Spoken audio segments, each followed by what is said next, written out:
পাকিস্তানের মানচিত্রে এটি সবচেয়ে বড় প্রদেশ, কিন্তু জনসংখ্যার দিক থেকে সবচেয়ে কম। এর মরুভূমি, পাহাড় আর খনিজ সম্পদ ছাড়াও এখানে আছে এক দীর্ঘ ইতিহাস, বিদ্রোহ, শোষণ এবং রক্তক্ষয়ী সংগ্রামের, যা ক্রমাগত পাকিস্তানের জন্য মাথা ব্যথার কারণ হয়ে দাঁড়াচ্ছে।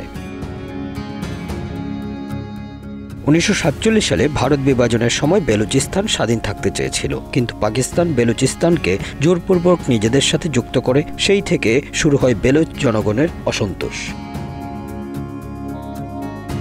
1970-এর দশকে বেলুচিস্তানে প্রথম বিদ্রোহ দেখা দেয়। পাকিস্তান সেনাবাহিনী কঠোর হাতে এই বিদ্রোহ দমন করে, কিন্তু বেলুচ জনগণের মনে রয়ে যায় ক্ষোভ। এরপর 1973 এবং সর্বশেষ 2004 সাল থেকে আজ পর্যন্ত একের পর এক বিদ্রোহের মুখোমুখি হয়েছে পাকিস্তান সরকার।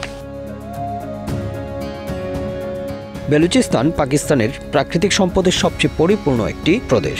গ্যাস, কয়লা, তামা এবং স্বর্ণে ভরপুর এই অঞ্চল, কিন্তু এখানকার স্থানীয় জনগণ অভিযোগ করে বলেন তারা এই সম্পদের ন্যায্য হিস্সা পায় না। গ্যাস উৎপাদন হয় এখানে, কিন্তু এখানকার ঘরে জ্বালানি সংকট।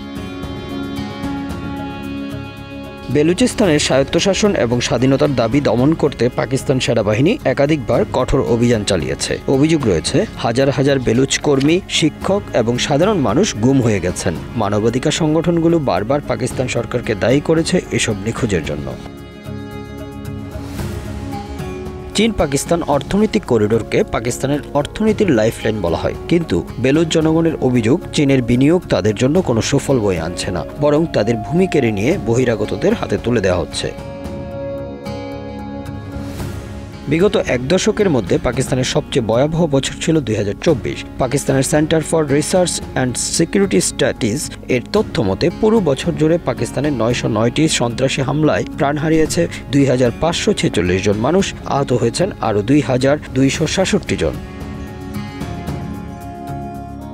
CRSS এর তথ্য অনুযায়ী গত বছর প্রতিদিন দেশটিতে 2টির বেশি সন্ত্রাসী হামলার ঘটনা ঘটেছে, যাতে মারা গেছেন প্রতিদিন গড়ে 7 জন। 2014 সালের পর এটি ছিল দেশটিতে সবচেয়ে বেশি সন্ত্রাসী হামলার পরিসংখ্যান। প্রতিবেদন অনুযায়ী সন্ত্রাসী হামলার শীর্ষে ছিল দেশটির খাইবার পাখতুনখোয়া এবং বেলুচিস্তান প্রদেশ। গত বছর এই দুই অঞ্চলে সবচেয়ে বেশি হামলা চালিয়েছে তেহরিকে তালিবান পাকিস্তান এবং বেলুচ লিবারেশন আর্মি।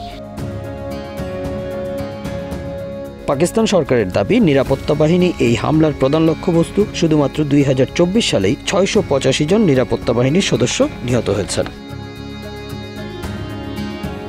2025 সালের প্রথম 1.5 মাসেই পাকিস্তানে একের পর এক হামলার ঘটনা ঘটেছে। এরই মধ্যে দেশটিতে অন্তত 4টি বড় ধরনের বোমা হামলা হয়েছে। 14 ফেব্রুয়ারি বেলুচিস্তানের হরনাই জেলার একটি গাড়ির উপর বোমা হামলা চালানো হয়। এতে অন্তত 11 জন নিহত এবং 6 জন আহত হন।